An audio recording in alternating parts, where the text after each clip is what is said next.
அஸ்ஸலாமு அலைக்கும் வரஹ்மத்துல்லாஹி வபரகாத்துஹ். பிஸ்மில்லாஹிர் ரஹ்மானிர் ரஹீம். என் வாழ்வின் இரண்டாவது முறை மார்க்கப்பணியின் தொடர்புக்காக இல்லாமல் மனவழிகளோடு நடக்கின்ற குழப்பங்களை மனதில் கொண்டு என்னை சுற்றியிருக்கின்ற விமர்சனங்களுக்கு பொதுவழியில் நான் பதில் கூற கடமை இருப்பதை உணர்ந்து இந்த பதிவை இறைவனை சாட்சியாக கொண்டு வெளியிடுகின்றேன். இறை பயத்தை மனதில் கொண்டு பொறுப்புகளோடும் நிதானத்தோடும் பொறுமையோடும் நடக்கின்ற அனைத்தையும் கையாள என் மார்க்கம் காட்டியிருக்கும் வழிகாட்டுதலை எண்ணியவனாக ஆரம்பம் செய்கின்றேன். எல்லாவற்றுக்கும் முன்னதாக நான் ஒரு சாதாரண மனிதன். எப்படி இறை சோதனைகள் எல்லா மனிதர்களுக்கும் பொதுவானதோ அது போன்று சோதனையிலிருந்து நானும் விதிவிலக்கானவன் இல்லை. ஆம், என் இறைவனால் நான் சோதிக்கப்படுகின்றேன். அதுவும் மனித சதிகளைக் கொண்டும் நட்பின் துரோகங்களைக் கொண்டும் அவதூறுகளைக் கொண்டும் அவமானங்களைக் கொண்டும் மிரட்டல் எச்சரிக்கைகளைக் கொண்டும் இன்னும் பலவாறாக நான் என் இறைவனால் சோதிக்கப்பட்டு கொண்டிருக்கின்றேன். இந்த அனைத்து சோதனைகளும் என் இறைவன் புறத்திலிருந்துதான் வருகின்றது என்ற ஆழமான நம்பிக்கையை மனதில் கொண்டு எல்லா சோதனைகளிலிருந்தும் நேர்மையோடும் நீதியோடும் பொறுமையோடும் இறை பயத்தோடும் அதை கடக்க ஒவ்வொரு நாளின் விடியலை எதிர்பார்த்தவனாகத்தான் என் நாட்களை நகர்த்தி கொண்டிருக்கின்றேன். நான் இங்கு உரை நிகர்த்த வரவில்லை. நடக்கின்ற குழப்பங்களுக்கு 3 கேள்விகளாக என் தரப்பிலிருந்து பிரித்து கேள்விகளையும் பதில்களையும் முன்வைக்கின்றேன். அழைப்பு பணியில் என் மேல் வைக்கப்படும் விமர்சனங்களுக்கும் அவதூறுகளுக்கும் எனது பதில்கள் எது? என் மார்க்கத்தின் அழைப்பு பணி 2014ஆம் ஆண்டு முதல் இன்று வரை இறைவன் எனக்கு கொடுத்த மார்க்கத்தின் கல்வியை நான் என்னை மாற்றிக்கொள்ள, மறுமையின் விதைகளை நான் அறுவடை செய்ய இறைவனுக்காக மட்டும் நான் அமைத்து கொண்ட பாதை இது. அழைப்பு பணி இடமல்லாது பொதுவெளியில் எதை கொண்டும் நான் மக்களுக்கு முன்னால் வந்ததில்லை. மார்க்க நிகழ்ச்சிகளுக்காக இல்லாமல் வேறெங்கிலும் நான் பொதுவெளியில் கலந்து கொண்டதும் இல்லை. இதுவரை நான் ஏதாவது ஒரு தனிப்பட்ட இயக்கத்திற்காக, கொடிக்காக, தனிப்பட்ட கொள்கைகளுக்காக இந்த அழைப்பு பணியில் செயல்பட்டிருக்கின்றேனா? ஏதாவது பொருளாதார உதவிக்காக, பணத்தை தர்மத்தை வசூல் செய்வதற்காக ஏதாவது மேடையில் ஏறி அழைப்பு கொடுத்திருக்கின்றேனா? ஏதாவது நிகழ்ச்சிக்கு சென்று பணம் கேட்டு பொருளாதார உதவி கேட்டு நிகழ்ச்சி ஏற்பாட்டாளர்களிடம் முறையிட்டிருக்கின்றேனா? இறை உதவியால் 500 மேடைகளுக்கு மேல் இறை மார்க்கத்தை முழங்கிய நான் எங்காவது பணம் பெற்று அழைப்பு பணி செய்திருக்கின்றேனா? வாகன செலவு, தங்கும் செலவு என்று எதற்காவது யாரிடமாவது பணம் பெற்றிருக்கின்றேனா? அழைப்பு பணியின் வீடியோக்களை யூடியூப் சோஷியல் மீடியாக்களில் பதிவு செய்து அதன் மூலமாக ₹1 நான் பெற்றிருப்பேனா? என் அழைப்பு பணியில் இதுவரையிலும் எல்லா செலவுகளையும் இறைவன் எனக்கு வழங்கிய பொருளாதாரத்திலிருந்து மறுமையின் நலனை நாடி மனிதர்களிடம் எதையும் எதிர்பார்க்காமல் என் இளமையை, என் நேரங்களை, என் பொருளாதாரத்தை இறைவன் ஒருவனுக்காக செலவு செய்தவன் நான். அதை என் இறைவன் நன்கறிந்தவன். இதை அறிந்திருந்தும் அழைப்பு பணியை வைத்து பணம் சம்பாதிப்பவன், அழைப்பு பணியின் முகத்தை வைத்து பணத்தை பெற்று வியாபாரம் செய்பவன் என்று எவரேனும் கூறினால் இறைவனின் நீதிமன்றத்தை அஞ்சிக் கொள்ளுங்கள். உங்கள் நாவுகள் உங்களுக்கு எதிராக சாட்சி சொல்லும் நாளை பயந்து கொள்ளுங்கள். இந்த விமர்சனத்தை 12 ஆண்டுகள் நான் எதிர்கொள்கிறேன். அன்றும் எனக்கு கொடுக்கப்பட்ட எச்சரிக்கை, இன்றும் எனக்கு கொடுக்கப்படுகின்ற ஓர் எச்சரிக்கை: அழைப்பு பணியை விடு. உனக்கெல்லாம் அதற்கு என்ன தகுதி இருக்கிறது? உன்னை எதிர்ப்பதை, விமர்சிப்பதை அப்போதுதான் நாங்கள் நிறுத்துவோம். உனக்கு எதிராக சூழ்ச்சி செய்வதை விடுவோம் என்பதுதான் இத்தனை ஆண்டுகளில் நான் பெற்ற எதிர்ப்பின் வார்த்தைகள். எத்தனை பொறாமைகள், எத்தனை காழ்ப்புணர்ச்சிகள்! இறைமுகத்தை நாடி நான் செய்யப்பட வேண்டிய இந்த பணியில் எத்தனை எதிர்ப்புகளையும் மனித துரோகங்களையும் நான் கண்டிருக்கின்றேன். எத்தனை நாடுகளில் என்னை முடக்கினார்கள், எத்தனை மேடைகளில் என்னை தடுத்தார்கள். அழைப்பாளர்கள் என்று சொல்லக்கூடிய சிலர் அவரவர்களின் வன்மங்களை என் மீது கொட்டி தீர்த்து என் தனி பொது வாழ்க்கையை எச்சரித்து விமர்சித்திருக்கின்றார்கள். நான் தீவிரவாதத்தை தூண்டுகிறேன் என்று என்னை விசாரித்து சிறையில் அடையுங்கள் என்று என் சமூகத்தின் தலைவர்களே என்னை பல நாடுகளில் காட்டிக் கொடுத்த நிகழ்வுகளையெல்லாம் என் கண்களால் கண்டிருக்கின்றேன். என்ன செய்துவிட்டேன் நான்? சிறு வயதில் அழைப்பு பணிக்கு வந்தது தவறா? கட்டுக்கதைகளை கூறாமல் நேரான பாதையில் இறை உதவியால் நவீன தொழில்நுட்பங்களை பயன்படுத்தி மக்களிடம் சென்றடைந்தது தவறா? எந்த ஒரு தனிப்பட்ட இயக்கத்திற்காகவும் கொடிக்காகவும் உழைக்காதது தவறா? சமூகத்தின் தலைவர்கள் இயக்கங்கள் என்ற பெயரில் மக்களை போராட வைத்து தங்களுடைய சுயநலனுக்காக மக்களின் பொருளாதாரத்தை பயன்படுத்துவதை கேள்வி கேட்டது தவறா? இயக்கம் நடத்தி பொருளாதார வசூல் வேட்டை செய்தேனா? சதக்கா ஜக்காத் என்ற பெயரில் மக்களின் பணத்தை சுயநலனுக்காக கணக்கின்றி பல இயக்கங்களைப் போல் இறைவன் பாதுகாத்தவர்களை தவிர நான் பயன்படுத்தியிருக்கின்றேனா? எனக்கென்று ஒரு குழு உண்டா, இயக்கம் உண்டா, அமைப்பு உண்டா? 13 ஆண்டுகள் இறைவனை தவிர யாரை நாடி நின்றிருக்கின்றேன்? இத்தனை ஆண்டுகள் இந்த சமூகத்திற்காக, அதன் நேர்வழிக்காக என் சிறு குரலின் அழைப்பை தவிர நான் செய்த செயல் என்ன? இந்த அழைப்பு பணியின் பாதையில் எத்தனை மிரட்டல்கள், சதிகள்! இதுவரை எங்காவது, எந்த மேடையிலாவது யாரின் கண்ணியத்தையாவது குறைத்து பேசி இருக்கின்றேனா? எந்த இயக்கத்தையாவது தனிப்பட்ட முறையில் சாடி இருக்கின்றேனா? யாரின் புகழுக்காகவோ இகழுக்காகவோ உழைத்திருக்கின்றேனா? எங்காவது மார்க்க மேடைகளை என் சுயநலனுக்காக பயன்படுத்தியிருக்கின்றேனா? இப்படி இறைவனுக்காக, இறைவனுடைய முகத்தை நாடி செயல்பட்ட எனக்கு ஏன் இத்தனை விமர்சனங்கள் இந்த அழைப்பு பணியில் மட்டும்? இது என் இறைவனால் வழங்கப்பட்ட பாதை. இதில் மிரட்டல், அவதூறுகள், எச்சரிக்கைகள் எதை கொண்டும் என்னை தடுத்து விடலாம் என்று யாராவது நினைத்தால், என் இறைவன் என்னோடு இருக்கும் வரை, என் உயிர் என்னோடு இருக்கும் வரை அது நடக்காது. எவரும் என்னை தடுத்து விடவும் முடியாது. என் இறைவனுக்காக இந்த குரல் என் இறுதி மூச்சு வரை ஒலித்து கொண்டே இருக்கும். என் இறைவன் அதற்கு துணை நிற்பான்.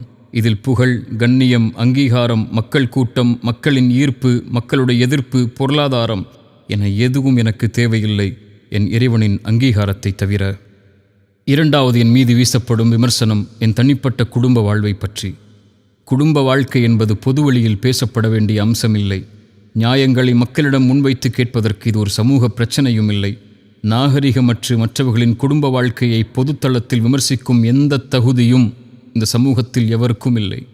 அவரவரின் குடும்ப வாழ்வின் நிகழ்வுகளை அவரவர் சார்ந்து விட்டுவிட்டு மார்க்க அடிப்படையில் தீர்வை காண்பதுதான் முறையை தவிர, ஒருவரை இழிவுபடுத்த இயக்கம் என்ற பெயரில் கட்ட பஞ்சாயத்து செய்து நடுத்தெருவில் நிற்க வைத்து அவமானப்படுத்துவதோ, வன்கொடுமை என்று ஒருவர் மீது மாபெரும் பழியை போடுவதோ வழிமுறை அல்ல. எந்த தூதரும் இதற்கு இவர்களுக்கு வழிகாட்டவில்லை. இன்னும் நான் இதில் பட்ட அநீதத்தை இந்த இடத்தில் எடுத்து கூறினால் பலரின் கண்ணியத்தை பற்றிய நாவுகள் பேச நேரிடும் என்பதைக் கண்டு இறைவன் மீது பயம் கொண்டு விலகிக் கொள்கிறேன். அவரவரின் வாழ்க்கையை, அதை சார்ந்திருக்கும் அம்சங்களை அவரவர்களோடு விட்டுவிடுங்கள். உங்களுடைய குடும்ப வாழ்வை எப்படி பொதுத்தளத்தில் விமர்சிப்பதை யாரும் விரும்ப மாட்டீர்களோ, அதுபோன்று என் குடும்ப வாழ்வை பொதுத்தளத்தில் விமர்சிப்பதை நானும் விரும்பவில்லை. இதில் நான் இறைவனை பயந்து கொள்கிறேன். இதில் நான் எவருக்கும் அநீதம் செய்பவன் இல்லை. என் இறைவன் என் செயல்களின் நேர்மையைக் கொண்டு இது போன்ற குழப்பங்களிலிருந்து என்னை பாதுகாக்க போதுமானவன். மூன்றாவது விமர்சனங்கள் தனிப்பட்ட என் வியாபார பொருளாதாரத்தை பற்றிய குற்றச்சாட்டுகள். இவைதான் என் முன்னால் கேள்விகளாக குவிந்து கிடக்கிறது. என் வியாபாரம் என்பது என் இறைவன் எனக்கு வழங்கிய கல்வியை கொண்டும் அனுபவத்தை கொண்டும் இறைவன் அனுமதித்த செல்வத்தை ஹலாலான வழியில் பெறுவதற்கு நான் தொடங்கிய ஒன்று. இன்று நேற்று அல்ல, 15 ஆண்டுகள் முதல் இதுவரை இறைவன் அருளால் என் பொருளாதாரம் இந்த வியாபாரத்தின் அடிப்படையில் மட்டுமே அமைந்திருக்கிறது. இதற்கு என் இரு உதவிக்கு பிறகு 10 ஆண்டுகள் பல நாடுகளில் நான் உழைத்த நிறுவனங்களும், என் MBA மேல் படிப்பும், என் இறைமார்க்கத்தின் வியாபார வழிகாட்டலும் இதுவரை எனக்கு உதவி செய்து கொண்டிருக்கிறது. நான் வியாபாரத்தின் மூலமாக மட்டுமே என் பொருளாதாரத்தை தேடுபவன்.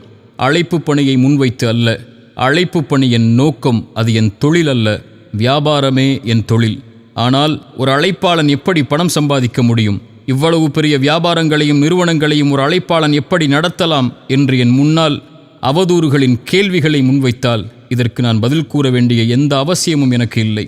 நான் செய்யும் வியாபாரத்தின் நோக்கமே சுய ஒழுக்கத்தோடு வியாபாரம் செய்து செல்வத்தை ஹலாலான வழியில் சம்பாதித்து என் அழைப்பு பணியில் நான் சுதந்திரமாக இறைமுகத்தை நாடி செயல்பட வேண்டும் என்ற நோக்கத்தை தவிர வேறெதுவும் இல்லை என்பதை என் இறைவன் நன்கறிந்தவன். 15 ஆண்டுகளில் எத்தனையோ ஏற்றிறக்கங்களை இந்த வியாபாரத்தில் கண்ட நான், நஷ்டலாபங்களை கண்ட நான், இன்று வரை இந்த வியாபாரத்தை பேணி பாதுகாத்து நடத்தி வந்த போதிலும் இத்தனை ஆண்டுகள் இல்லாமல் என் தனிமனித பொருளாதார வாழ்க்கையின் அம்சங்கள் இன்று ஏன் பொது வழியில் விமர்சிக்கப்படுகிறது? அழைப்பு பணியில் இருப்பவன் வியாபாரம் செய்வதாலா, அல்லது அழைப்பு பணியில் இருப்பவன் சுய பொருளாதாரத்தோடு வாழக்கூடாது என்பதாலா, ஏழ்மையிலேயே ஒரு அழைப்பாளன் வாழ வேண்டும் என்ற எண்ணம் இந்த சமூகத்தில் வேரூன்றி நிற்பதாலா? எதனால்? இதற்கெல்லாம் பதில்கள் எங்கே இருக்கிறது? ஒருவன் வியாபாரத்தில் உயர்ந்து விட்டாலே இவன் ஹவாலா பணத்தை கொண்டு உழைப்பவன், 3ஆம் தர வியாபாரம் செய்பவன், அவரின் பினாமி, இவரின் பினாமி, அவரின் காசு, இவரால் முன்வந்தவன் என்ற கதைகளை ஏன் எடுத்துரைக்கிறீர்கள்? வியாபாரத்தில் சறுக்கினால் இவன் எதனால் தோற்றான், இவன் தோற்பான் என்று எங்களுக்கு தெரியும், இந்த நிலைக்கு வருவான் என்று தெரியும் என்று ஏன் கூச்சலிடுகிறீர்கள்? எவர் உயர்ந்தாலும் இங்கு யாரும் மகிழப் போவதும் இல்லை என்பதையும், எவர் தாழ்ந்தாலும் பழி போடுவதைத் தவிர வேறு எதையும் செய்ய யாரும் தயங்குவதில்லை என்பதையும் இந்த உலகத்தின் பாடமாக பெற்று வாழ்ந்து கொண்டிருக்கின்றேன். இறை உதவியைக் கொண்டு ₹1 ஆரம்பம் செய்து இன்று இத்தனை நிறுவனங்களை நடத்தி எத்தனையோ ஏற்றிறக்கங்களை கண்டு இரவு பகலாக உழைத்து ஹலாலான செல்வத்தை சேர்ப்பதற்காக வங்கிகளை அணுகாமல் என் செல்வத்தையும் ஹலாலான முதலீடுகளை கொண்டும் நடத்தப்பட்டதுதான் என் நிறுவனங்கள். இதன் மீது ஏன் இத்தனை விமர்சனங்கள், ஏன் இத்தனை கட்டுக்கதைகள்? ஒருவரின் தனிப்பட்ட வியாபார முறையை அறியாமல், பொருளாதார அம்சங்களை அறியாமல், கொடுக்கல் வாங்கலின் தன்மைகளை அறியாமல் எப்படி நாவு கூசாமல் ஒருவரை இவ்வளவு கேவலமாக விமர்சிக்க முடியும்? இருவருக்கும் நடந்த வியாபார தொடர்பு என்ன, ஒப்பந்தம் என்ன, பெறப்பட்ட லாபம் என்ன, பகிரப்பட்ட நஷ்டம் என்ன என எந்த அடிப்படை உண்மைகளையும் தெரியாமல் இழிவின் வார்த்தைகளை ஏன் முன்வைத்து கொண்டே இருக்கிறீர்கள்? இதை சார்ந்த விமர்சனங்களுக்கு வருகின்றேன். பல கோடி மோசடி, பொதுமக்களின் பணம் சூறையாடல், அழைப்பு பணியை வைத்து முதலீடு ஈட்டுதல், பலரிடம் ஒரே நிறுவனத்திற்காக வசூல் செய்தல், இப்படிப்பட்ட கேள்விகளை எல்லாம் என் முன்னால் முன்வைத்து விட்டீர்கள். பல கோடி மோசடி, எத்தனை கோடி? ஒருவர் சொல்கிறார் 2 கோடி, இன்னொருவர் சொல்கிறார் 10 கோடி, இன்னொருவர் சொல்கிறார் 50, 100 கோடி என்று. இன்னும் அவரவர்களின் நாவுகளுக்கு ஏற்ப அவரவர்கள் தொகையை முடிவு செய்கிறார்கள். இதில் எது உண்மை? இதை என் இறைவனும் நான் தொழில் நடத்தும் நாட்டின் அரசாங்கமும் என் வங்கிக் கணக்கும் தான் அறிந்தவை. இதை பொதுவெளியில் வெளியிட நான் சமூகத்தை வைத்து இயக்கம் நடத்தவில்லை. லாப நஷ்டங்களை கொண்ட வியாபார நிறுவனம் நடத்துகிறேன். ஒரு தனிமனிதனின் பொருளாதார வியாபார நிறுவனத்தை பற்றிய கணக்குகளை பொதுவெளியில் வெளியிட வேண்டிய அவசியம் இங்கு எதற்கும் இல்லை. பொதுமக்களின் பணம், முதலீடுகள் சூறையாடுதல் என்ற விமர்சனம். என்னோடு வியாபாரம் செய்யும் நபர்களே மொத்தம் 8 பேர்தான். இவர்கள்தான் இவர்கள் சொல்லும் சமூகமா, பொதுமக்களா? இவர்கள் நேற்று இன்றுதான் என்னோடு வியாபார தொடர்பில் உள்ளவர்களா? இவர்கள் வியாபாரத்தில் எந்த அடிப்படையும் தெரியாமல் நான் அழைப்பாளன் என்பதால் மட்டும் லாபத்தை எதிர்பார்க்காமல் முதலீடு செய்தவர்களா? இவர்களுக்கும் எனக்கும் உள்ள தொடர்பு, கொடுக்கல் வாங்கல் சமூகத்தின் மத்தியில்தான் முடிவு செய்யப்பட்டதா? சில நபர்களுக்கும் ஒரு நிறுவனத்திற்கும் நடக்கும் கொடுக்கல் வாங்கல், லாப நஷ்ட பகிர்வு ஏன் சமூகத்தின் மத்தியில் பொதுவெளியில் விமர்சிக்கப்படுகிறது? சமூகத்தில் உள்ள எல்லா வியாபாரிகளின் வியாபார தொடர்பும் கொடுக்கல் வாங்கலும் இப்படித்தான் பொதுவெளியில் விமர்சிக்கப்படுமா? யாராவது இதை ஏற்றுக்கொள்வார்களா? ஒரு அழைப்பாளன் பொதுவெளியில் இருக்கிறான் என்பதற்காக அவனுடைய தனிப்பட்ட பொருளாதார கணக்குகள் பொதுவெளியில் பகிரப்பட வேண்டும் என்பதுதான் நீதியா? என் நிறுவனத்தில் வேலை பார்த்த ஒருவர் வேலையை விட்டு அவரின் தவறால் நீக்கிய காரணத்தால் வெறுப்புணர்ச்சியோடு சதித்திட்டம் செய்து என்னோடு கருத்து வேறுபாடு கொண்டுள்ள எல்லா எதிரிகளையும் ஒன்றிணைத்து என் நிறுவனத்தின் தனிப்பட்ட அமானிதங்களை பலரிடம் பகிர்ந்து கொண்டு என்னோடு தொழில் செய்யும் எல்லோரையும் குழப்பி ஒரு மனிதனுடைய 15 ஆண்டுகளுடைய உழைப்பை தரைமட்டமாக்கிய இந்த சூழ்ச்சியை நான் பொதுவெளியில் பகிர்ந்தால் என்ன ஆகும்? இவர்களின் இந்த குரலெல்லாம். இந்த சூழ்ச்சியில் அழிந்தவனும் கேள்விக்குள்ளாக்கப்பட்டவனும் நானாகவே எரிந்துவிட்டு போகின்றேன். என்ன ஆனாலும், என்ன அநீதம் என் மீது செலுத்தப்பட்டாலும் நான் யாருக்கும் அநீதம் செய்யப் போவதில்லை. செல்வம் ஒரு அமானிதம், அதை பேணவில்லை என்றால் என்ன ஆகும் என்ற மார்க்கத்தின் எச்சரிக்கையை நன்கறிந்தவன் நான். எவரின் ₹1 ஹராமான வழியில் என்னிடம் வந்துவிடக்கூடாது என்பதை பேணி பாதுகாப்பவன் நான். இந்த சூழ்ச்சி வலையில் நானும் என் வியாபாரமும் என்னை சார்ந்தவர்களும் சிக்குண்டு தவிக்கிறோம்.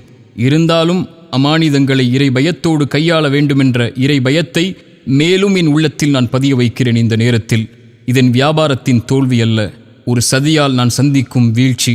எத்தனையோ ஏற்ற இறக்கங்களை என் வாழ்வில் கண்ட நான் இறைவனுடைய அருளால் எப்படி மீண்டு மீண்டு வந்தேனோ அது போன்று என்னோடு நேர்மையும் உண்மையும் இருக்கும் வரை என் இறைவன் என்னை ஒருபோதும் கைவிடப் போவதில்லை. என் இறைவன் என்னோடு இருக்கின்றான். என்னை இறைவனுக்காக நேசிக்கும் எல்லா உறவுகளும் என்னோடு உண்டு. எல்லோரின் அமானிதங்களும் என் தரப்பிலிருந்து நீதியோடு மட்டுமே நடந்து கொள்ளப்படும் என்பதை இந்த குழப்பங்களுக்கு இறை சாட்சியோடு நான் முன்வைக்கும் வார்த்தைகள். கடைசியாக, ஒட்டுமொத்த சமூகத்தையும் கலக்கத்திலே ஆட்படுத்தி சந்தேகங்களை கிளப்பிய UTJ என்ற அமைப்பால் வெளியிடப்பட்ட அந்த ஒரு வீடியோ, அந்த வீடியோவின் காட்சிகளை வைத்து அதை நியாயப்படுத்தியும் எதிர்த்தும் கேள்விகளை முன்வைத்தும் எல்லா நாவுகளும் சமூகத்திலே பேசி தீர்ந்துவிட்டது இறைவனால் பாதுகாக்கப்பட்டவர்களை தவிர. என் தரப்பின் கேள்விகளையும் நியாயங்களையும் என் அவமானங்களையும் இதுவரை என் இறைவனிடத்தில் மட்டுமே முறையிட்டு வந்த நான் என் பொறுப்பை உணர்ந்து நடந்தவற்றை இறை சாட்சிகளோடு பட்டியலிடுகின்றேன். கடந்த ஆகஸ்ட் 8ஆம் தேதி நான் திருச்சிக்கு நண்பராக கருதிய ஒருவருக்கு நான் செய்த பண உதவியை திருப்பி பெறுவதற்காக வந்த நேரத்தில் அந்த நண்பனையே எனக்கு துரோகியாக மாற்றி அவரோடு சேர்ந்து சதி செய்து என்னை கடத்தியது யார்? 4 வாகனங்களை கொண்டு என் வாகனத்தை தடுத்து நிறுத்தி ஓட்டுநரை அடித்து காருக்குள் ரவுடிகளைப் போல் ஏறி என் மொபைலை என்னிடமிருந்து பறித்து ஒரு கட்டுமான பணி நடக்கும் இடத்திற்கு என்னை வலுக்கட்டாயமாக கடத்திச் சென்றது யார்? மார்க்க ஜமாஅத் என்று சொல்லும் நீங்கள் என்னை பாதிக்கப்பட்டவர்களுக்கு நீதி பெற அழைத்துச் செல்கிறோம் என்று அழைத்துச் சென்ற இடம் பள்ளிவாசலா, அல்லது உங்கள் ஜமாஅத்தின் தலைமையகமா, அல்லது கட்ட பஞ்சாயத்து செய்யும் முழுமை பெறாத கட்டிடப்பணி நடக்கும் ஒரு வீடா? இதுதான் நீதியை பெற்றுத்தரும் உங்களுடைய இடமா? என்னை ஒரு அறையில் அடைத்து ஜமாஅத் என்ற பெயரில் 10 சிறுவர்களையும் வாலிபர்களையும் பயன்படுத்தி கட்டுமான ஆயுதங்களையும் கத்திகளையும் கொண்டு இந்த இடத்திலிருந்து நகர்ந்தால் உன் உயிருக்கே உத்தரவாதம் இல்லை என்று மிரட்டி என் மொபைலை, என் உடைமைகளை பறித்தது யார்? நான் கடத்தப்பட்டதின் மனைவிக்கு தகவல் தெரிந்ததும் காவல்துறைக்கு அவர்கள் அறிவித்து விட்டார்கள் என்பதை அறிந்தவுடன் பயந்து வந்து UNTJவின் தலைவர் ரஃபி அவர்களே, என் முன்னால் வந்து என்ன சொன்னீர்கள்? லீகலா போறியோ, காவல்துறைக்கே தகவல் கொடுத்துட்டியோ?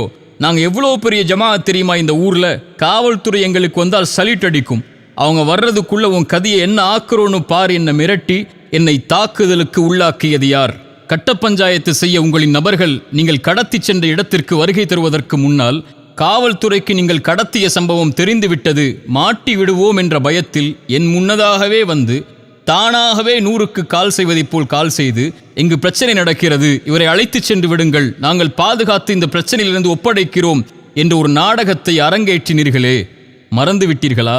100க்கு தகவல் தெரிவித்ததால் ஒரு போலீஸ் வந்தவுடன் நீங்கள் நடத்திய நாடகத்தை தான் அந்த வீடியோவில் இந்த உலகம் பார்த்தது. அதற்கு முன்னால் நீங்கள் நடத்திய தாக்குதலை, தடுத்த அடிப்படை உரிமைகளை, மிரட்டிய இரையச்சமற்ற வார்த்தைகளை வீடியோ எடுத்தீர்களே, அதையும் வெளியிட்டிருக்கலாமே. கட்ட பஞ்சாயத்து செய்யும் உங்களுடைய காட்சிகள் வெளிவந்துவிடும் என்ற பயமா? இவர் எனக்கு 12 ஆண்டுகால நண்பர், UNTJவின் பேச்சாளர் என்று பொய் சொன்னீர்களே. இத்தனை வருடங்களில் ஒரு 5-10 நிமிடம் நீங்கள் என்னோடு உரையாடி இருப்பீர்களா? 1 அல்லது 2 முறை என்னை சந்தித்திருப்பீர்களா? இதுவரை உங்கள் அமைப்பு நடத்திய 2 நிகழ்ச்சிகளில் தான் நான் கலந்து கொண்டிருக்கிறேன். உங்கள் மக்கள் பலத்தை TNTJவிலிருந்து நீங்கள் வெளிவந்ததற்கு பிறகு வெறும் கூட்டத்தை நிரூபிப்பதற்காக என்னை பகடைக்காயாய் பயன்படுத்திய அந்த அநாகரிகத்தை உங்கள் தெரு ஊர்வாசிகளிடம் கேட்டு தெரிந்து கொள்வோமா? அந்த வீடியோவிலும் இன்று வரையிலும் இத்தனை அவதூறுகளையும் என் தரப்பின் நியாயங்கள் எதுவும் தெரியாமல் பேசிய அத்தனை நாவுகளின் வஞ்சகத்தையும் ஏன் பொறுமையோடு கையாண்டேன் தெரியுமா? ஒரு நாள் நீங்களே உங்களுக்கு எதிராக சாட்சி சொல்லக்கூடிய நாள் வரும். பொய்களை ஆதாரமாக கொண்டு வருவீர்கள் எனக்கு முன்னால். அதை முறியடிக்க இறைவன் என்னோடு இருந்து ஒரு நாளை ஏற்படுத்துவான் என்பதற்காக மட்டும்தான் அந்த நிலையில் நான் பொறுமையை கையாண்டேன். அந்த வீடியோவில் நீங்கள் எனக்கு முன்வைத்த அவதூறான குற்றச்சாட்டுகள், 1 கோடி ஹவாலா பணம், மாற்ற வந்தவரை பிடித்து விட்டோம், காவல்துறை உங்களுக்கே தகவல் கொடுத்தது இது நடப்பதை, நான் மாற்ற வந்த 1 கோடி ஹவாலா பணம் யாருடையது, எங்குடையது, யாரின் பணம் அது, அவரின் பெயர் என்ன, காவல்துறை உங்களுக்கு தகவல் கொடுத்ததென்று சொன்னீர்களே, காவல்துறை உங்களுக்கு தகவல் கொடுக்க நீங்க என்ன அரசு அதிகாரிகளா? அல்லது சம்பந்தமான விசாரணை எங்கே, வழக்கு எங்கே? 15 காவல் அதிகாரிகள் உங்கள் பள்ளிவாசலை சுற்றி இருந்தார்கள் இதை அறிந்தவுடன் என்று சொன்ன நீங்கள், 100க்கு நீங்கள் தகவல் கொடுத்தவுடன் ஏன் ஒரே ஒரு காவல் அதிகாரி மட்டும் வந்தார்? ஒரு குற்றவாளியை அப்படித்தான் பாதுகாத்து பைக்கில் அழைத்துச் செல்வார்களா? இல்லை என்றால் உங்கள் ரவுடி இந்த அராஜக போக்கிலிருந்து என்னை பாதுகாப்பதற்காக அவர் அழைத்துச் சென்றாரா? 10 கோடி மோசடி என்று கூச்சலிட்டீர்கள். யார் எனக்கு அந்த 10 கோடி அளித்தவர் என்று கூறினீர்கள்? எந்த அடிப்படையில் அவர் எனக்கு 10 கோடியை கொடுத்தார் என்று குறிப்பிட்டீர்கள்? சரி, அவர் 10 கோடி கொடுத்த கணக்கை அவர் நீதியாக நிரூபிக்கட்டும், உண்மை ஒரு நாள் வெளியே வரும். சரி, அந்த நபர் யார்? உங்கள் இயக்கத்திற்கும் அவருக்கும் என்ன சம்பந்தம்? உங்கள் 10 பேர் கொண்ட வெள்ளை யூனிஃபார்ம் அணியும் உங்கள் ஜமாஅத்திற்கு முதலீடு செய்யக்கூடிய நபர் அவர் இல்லையா? உங்கள் ஜமாஅத்திற்கு எதிராக அமைந்த TNTJ அமைப்பு தெருவாசிகளிடம் சென்று கேட்போமா? உங்களுக்கு முதலீடு செய்து உங்கள் ஜமாஅத்திற்கு வழிகாட்டக்கூடிய தலைவர் அவர்தானே. உங்கள் தலைவருக்கு கட்ட பஞ்சாயத்து செய்து 1ஐ 100ஆக்கி பணம் வசூல் செய்து கட்ட பஞ்சாயத்து செய்யும் நாடகம்தானே அது. ஏன் அதை மறுக்கிறீர்கள்? நாவு கூசாமல் இரையச்சமின்றி ஒரு பெண்ணை வன்கொடுமை செய்தவன் என்று கூச்சலிட்டீர்களே, எந்த அடிப்படையில்? என் தனிப்பட்ட வாழ்வில் எதில் நீங்கள் பங்கு கொண்டீர்கள்? எந்த அடிப்படையுமின்றி என் வாழ்வை குறித்து கேள்வி கேட்க உங்கள் இயக்கத்தின் சிறுவர்களுக்கும் உங்களுக்கும் தகுதி கொடுத்தவன் எவன்? இதற்கு சாட்சியாக நீங்கள் முன்வைக்கும் அந்த பெண் வழக்கறிஞர் யார்? அதை ஏன் மறைத்தீர்கள்? 10 கோடி முதலீடு செய்ததாக கூறுகின்ற உங்களின் தலைவரின் 4வது மனைவி இல்லையா அவர்? பொருளாதார மோசடிக்கு கணவரும் பெண் குற்றச்சாட்டுக்கு அவருடைய மனைவியும் இவர்களின் 10 பேரின் இயக்கம் ஒரு தனி மனிதனுக்கு எதிராக இப்படி படுகேவலமான அவதூறுகளையும் பொய்களையும் பொது சமூகத்தின் மத்தியிலே கட்டவிழ்த்து விட முடியும்? கடத்தல் மற்றும் காணவில்லை புகார் தங்கள் மீது இருப்பதை தெரிந்தவுடன் காவல்துறை தோலுரித்து விடும் என்பதை பயந்து தப்பித்து ஓடி எப்படியாவது பழியை போட்டு பகல் முதல் இரவு வரை பொய் சாட்சிகளை கொண்டு புகார் அளித்து எப்படியாவது இவனை சிறையில் அடைக்க வேண்டும் என்று முயற்சித்தீர்களே, கூச்சலிட்டீர்களே. உங்கள் கூச்சலை பார்த்து, உங்கள் வெள்ளையாடை இயக்கத்தை பார்த்து காவல்துறை அதிகாரிகள் சொன்ன வார்த்தைகளை நான் இங்கே கூறினால் என்ன ஆகும் உங்கள் ஜமாஅத்தின் நிலைமை? என்னை குற்றவாளி என்றீர்கள். அப்படி என்றால் உங்கள் இயக்கம் எந்த தொந்தரவும் கொடுக்க மாட்டோம், இவரின் பாதுகாப்பை உறுதி செய்வோம் என்று தலைதொங்க காவல் நிலையத்தில் நீங்களும் உங்கள் தலைவரும் எழுதி கொடுத்தீர்களே, அந்த நகலை நான் வெளியிட வேண்டுமா? காவல்துறை கைது என்று தலைப்பை வெளியிட்டீர்கள். அப்படி என்றால் என் பாதுகாப்பை உறுதி செய்ய, உங்கள் அராஜக போக்கிலிருந்து என்னை பாதுகாக்க என்னுடைய அறை வரை காவல்துறை வாகனங்கள் என்னை பாதுகாக்க வந்தது எதற்கு? துரோகத்தை கொண்டு என்னை வீழ்த்த நினைத்தீர்கள், கடத்தினீர்கள், தாக்குனீர்கள், ஆயுதத்தை கொண்டு மிரட்டினீர்கள், என் உடைமைகளை பறித்தீர்கள். அன்றாட தேவைக்கு நான் செல்வதை கூட கதவை திறந்து செல் என்று நாவு கூசாமல் அதிகாரம் செய்தீர்கள். 3 மணி நேரம் உணவில்லாமல் சிறுவர்களை கொண்டும் வாலிபர்களை கொண்டும் என்னை தாக்கி ஒரே இடத்தில் உட்கார வைத்தீர்கள். இதுதான் உங்களுடைய இஸ்லாமின் நீதியா? இது குறித்து காவல்துறைக்கு நான் அளித்த புகாரையும் மருத்துவ அறிக்கையையும் காயங்களின் புகைப்படத்தையும் வெளியிட்டால் உங்கள் நண்பன் நாடகம் என்னவாகும் என்று தெரிந்து கொள்வோமா? இங்கு தப்பிக்கலாம் உங்கள் அதிகார பணபலத்தை வைத்து. இறைவனின் நீதிமன்றத்தில் அணுவும் நகர முடியாது. என் தரப்பின் நியாயம் வெளிவராது என்ற குருட்டு நம்பிக்கையில் என்னை பற்றி, என் வியாபாரத்தை பற்றி எந்த அறிவும் இல்லாமல் 1 மணி நேர வீடியோவை வெளியிட்டு அவரிடம் பணம், இவரிடம் பணம், இல்லாத ஸ்கூலுக்கு பணம், ஒரே நிறுவனத்தை வைத்து பல முதலீடு என்ற அடிப்படை ஆதாரமற்று இங்கு தேடினோம் அங்கு தேடினோம், தொடர்பு கொள்ள முடியவில்லை என்று பொய் கூறி உங்கள் ஜமாஅத்தின் முதலீட்டாளரையே வேற ஆள் போல் காட்டி, அவரின் 4வது மனைவியையே குடும்ப வழக்கறிஞராக காட்டி பொய்களை அரங்கேற்றி இருக்கிறீர்களே, இதற்குத்தான் இத்தனை நாட்கள் தேவைப்பட்டதா?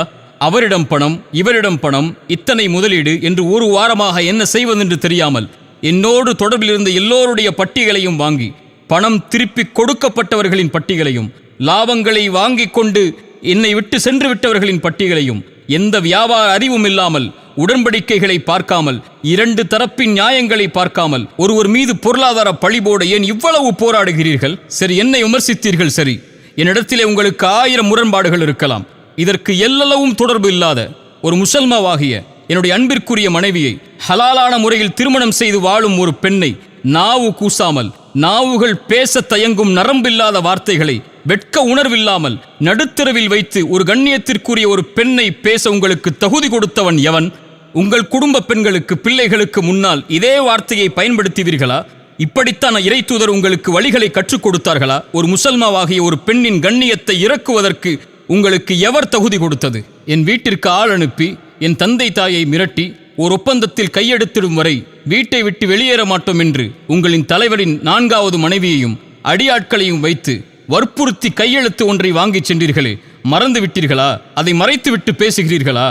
5 மாதங்களாக என் நிறுவனத்தில் வேலை பார்த்து நாகரிக குறைவால் நீக்கப்பட்ட ஒரு பெண்ணை கையாளாக வைத்துக்கொண்டு மற்ற ஊழியர்களுக்கு பணம் கொடுத்து என் தம்பிகளாக, உறவுகளாக நான் என் சொந்தம் போல் வளர்த்தெடுத்த என் ஊழியர்களை முதுகில் நெஞ்சில் எனக்கே குத்த வைத்து, என் பத்திரங்களை, காசோலைகளை திருட வைத்து, என்னோடு வியாபாரம் செய்யும் எல்லா நபர்களையும் குழப்பி, ஒரு நிறுவனத்தை அல்லாமல் ஒரு தனி மனிதனின் வாழ்க்கையை அழிக்க துடிக்கும் உங்களுக்கு என் இறைவன் எதை கூலியாக கொடுப்பான் என்பதை பொறுத்திருந்து பாருங்கள்.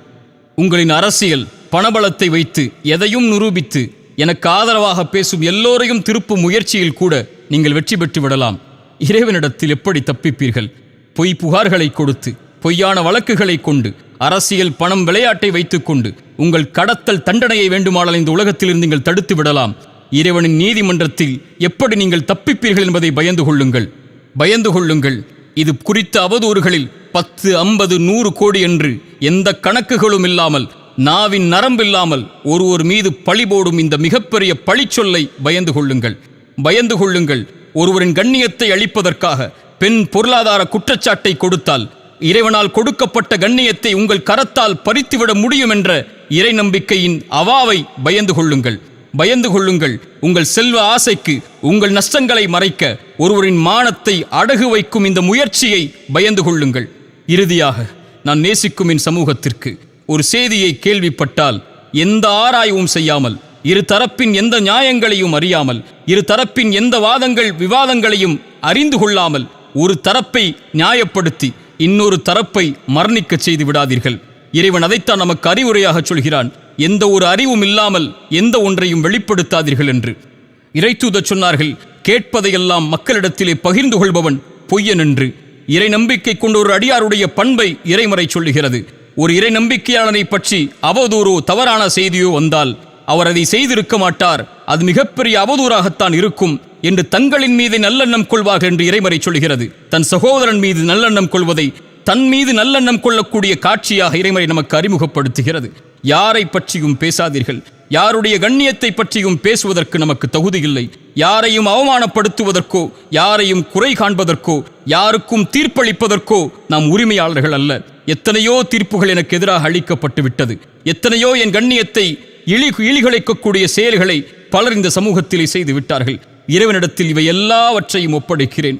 என் தோழர்களாகிய என்னை நேசிக்கக்கூடிய இறைவனுக்காக என்னோடு இருக்கக்கூடிய சகோதரர்களுக்கு நான் சொல்லக்கூடிய வார்த்தை ஒன்றுதான், எவரை பற்றியும் பேசாதீர்கள், யாருடைய குறைகளையும் வெளிப்படுத்தாதீர்கள். தன் குறைகளை மட்டுமே கண்டதை சீர்படுத்திக் கொள்ளுங்கள். ஒவ்வொருவரும் மனிதர்கள்தான், ஒவ்வொருவரும் தவறு செய்யக்கூடியவர்கள்தான். தவறுகளிலிருந்து தன்னை திருத்தி மீட்டெடுத்துக் கொள்பவர்கள்தான் இறைவனிடத்தில் மேலானவர்கள். அப்படிப்பட்ட சமூகமாகத்தான் நாம் நம்மை வளர்த்திருக்க வேண்டுமே தவிர குறையுடையவர்களையும் தவறு செய்பவர்களையும் விமர்சனத்திற்கு உள்ளாக்கப்பட்டவர்களையும் தீர்ப்பு கொடுத்து அழிப்பது இறை நம்பிக்கையாளனின் குணமல்ல. இறைவன் அதிலிருந்து எம்மை பாதுகாக்கட்டும். இறைவனிடத்தில் பிரார்த்தனை செய்கிறேன், யாரெல்லாம் இந்த அவதூறுகளில் இருந்து விலகியிருந்தார்களோ அவர்களுக்கு இறைவன் கண்ணியத்தை தரட்டும். யாரெல்லாம் அறியாமல் இந்த அவதூறுகளில் சிக்கி தவித்தார்களோ அவர்கள் எல்லோருடைய பாவங்களையும் இறைவன் மன்னிக்கட்டும். கடைசியாக என் போல் சோதிக்கப்படுகின்ற எல்லோர்களுக்கும் நான் சொல்லக்கூடிய வார்த்தை, லா தஹஃப் லா தஹ்சன், கவலை கொள்ளாதீர்கள், பயம் கொள்ளாதீர்கள். எதுவாயினும் இறைவன் நம்மோடு தான் இருக்கின்றான். இதை தவிர இந்த விமர்சனங்களுக்கு நான் எதையும் கூறப்போவதும் இல்லை. இந்த விமர்சனங்களுக்காக எந்த ஒரு வீடியோவையோ ஆடியோவையோ இனிமேல் வெளியிடப் போவதும் இல்லை. யார் தூற்றினாலும் அதை குறித்து கவலை இல்லை, யார் போற்றினாலும் அதை குறித்தும் கவலை இல்லை.